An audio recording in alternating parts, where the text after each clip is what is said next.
स्वर्ग स्थित कैलास गेली मज जात वीरभद्रा ते निविदिले।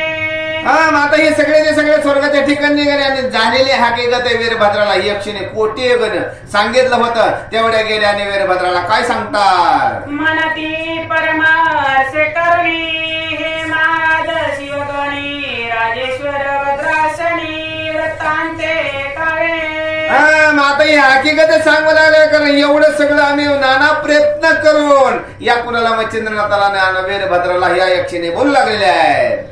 आमचा तुमचा शत्रू पूर्ण वचट पावलाय रती रती देहाचे बाग जमवून आम्ही आणले आता यक्षिणीने कुणाला वीरभद्राला सांगितले तुमचा आमचा हा कसा शत्रू आहे पण याचे कसे तुकडे तुकडे केले आणि हा सगळा भाग गोळा करून आलेला यक्षिणीने वीरभद्राला सांगितलं। तरी तो शत्रू मनसील कोण या मंडळा मचिंद्र नंदन त्याने आम्हासी नग्न करुणी परमराज्य विटंबिले।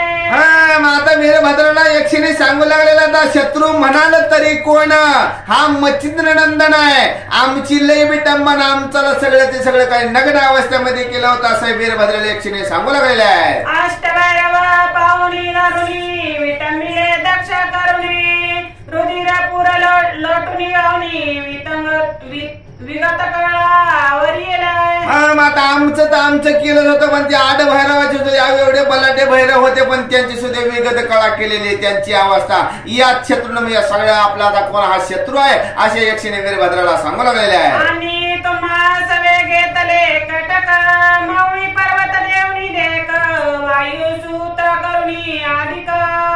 आता हे तर आम्हाला केलं अष्टभैरवाला केलं पण तुमच्या बी डोक्यावर मारुती करणं काय केलं भला मोठा पर्वत ठेवला होता मग हे तुमचा बी दुश्मन आहे। विटंबिले महाराज सकळ देवाची शत्रू पूजत बरा दैव पावला घात तरी आता प्रतापवंत दृढ तरी नाही तारा दिला या मच्छिंद्रनाथाला देवा देखाना तुम्हाला दिला आम्हाला दिला अष्टभैरवान दिला बरं झालं म्हणले हे मी आलाय बघा काय सांगितलं भगवान शंकरने ऐकणारे नीट ऐकायचं उमेने सांगितलं पहा जागे व्हा काय झालेलं तुमचा पुत्र आहे आणि त्याची अवस्था अशी केली तेव्हा हे यक्षिणीला सांगितलं होतं भगवान शंकराने बाबा कोणी पार्वती मातेला सांगितलं गोळा करून होता त्याचेच दुश्मन झाले ते पण काय म्हणते ना आम्हाला याने काय केलं नागवाने केले होते अष्टभैरवांनाही त्रास दिला होता म्हणून हा दुश्मन आणि तो गोळा करून आणलेला आहे। या मचिंद्राचा शिष्य गोरक्ष तो परम प्रतापवंत दक्ष तो जिंकून नेईल शरीर प्रत्यक्ष तरी सावध राहावे।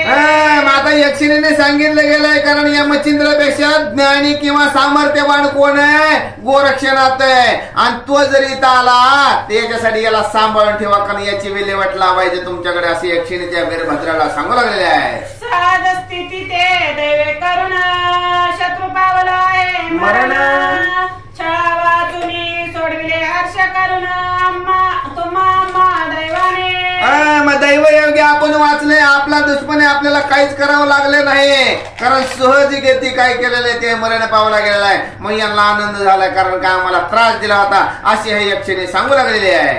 ऐसे सांगुनी हर्षयुक्त परिवीरभद्र घेतो शला फुले चित्तात माग भैरवादी समस्त म्हणताती।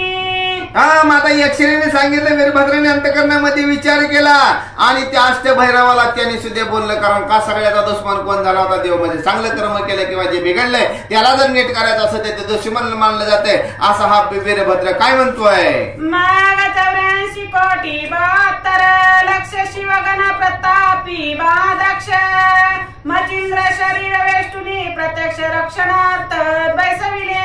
आता काय केले 72 कोटी आता ही सगळेचे सगळे शिवगण आहेत कोणाला त्या मच्छिंद्रनाथाच्या देहाला रक्षणा करण्यासाठी ठेवले गेलेले आहेत। कोटी यक्षिणी चामुंडा सहित नंकिनी शंकिनी पातल्या समस्त अस्त्र शस्त्रादी होऊन उदित रक्षण करीती शरीराचे। आता कोटी चामुंडा ना यक्षिणी नंकिनी सगळेचे सगळे शस्त्र सज्ज आहेत आणि त्या मच्छिंद्रनाथाच्या देहाचं किंवा त्या बघा रतिरती तुकडे केल्याचं संरक्षण करण्यासाठी सज्ज आहेत।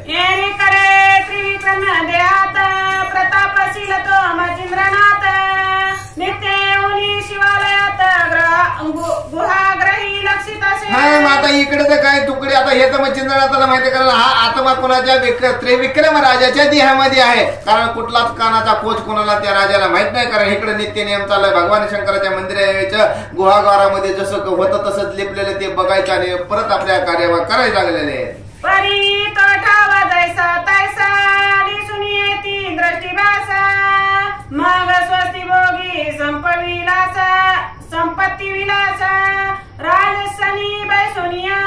माझा ते त्रिविक्रम राजा म्हणजे मच्छिंद्रनाथ आहे बघा. त्या शिवालयामध्ये यायचं तिकडे बघायचं जसे आहे तसंच बघायचं जसं आहे. मग अंतकरामध्ये स्वस्त चित्तामध्ये राहायचं. मग त्या वैभवाचा त्या बघा ऐश्वर्याचा हा उपभोग घेऊ लागलेले आहेत. परी शरीर झाला जो प्रयास हे माहीत नव्हते काही त्यास सदा भोगी संपत्ती विलास राजभुवना जात असे. आता हे शरीराची एवढी अवस्था झालेली आता ही दुर्बळ अवस्था झालेली हे मच्छिंद्रनाथाला माहिती नव्हतं. कारण राजविलासामध्ये काय झालेले होते मग्न झालेले होते. मग हे कुठलाही कानाचा बघतो ते कसं आहे बघा एखादे देवळे पाडले ते लिपली मग ते तशीच दिसते पण त्याच्या मधलं काढून ठेवलंय का हे माहितीच नव्हतं. कारण याच वैभवामध्ये कसं आहे मग्न झालेले आहेत. ऐसे नित्य राजविलास लोटुनी गेली वर्ष द्वादश एरीकडे तीर्थाटनास गोरक्ष सावध झाला असे. असो आता हे त्रिविक्रम राजाच्या देहामध्ये मच्छिंद्रनाथाने प्रवेश केलेला असताना 12 वर्षे घटिका पूर्ण संपत आलेले इकडं गोरक्षनाथ कुठं त्या तीर्थाच्या ठिकाणी असताना त्या गोरक्षनाथांनाही स्मरण झालेलं आहे.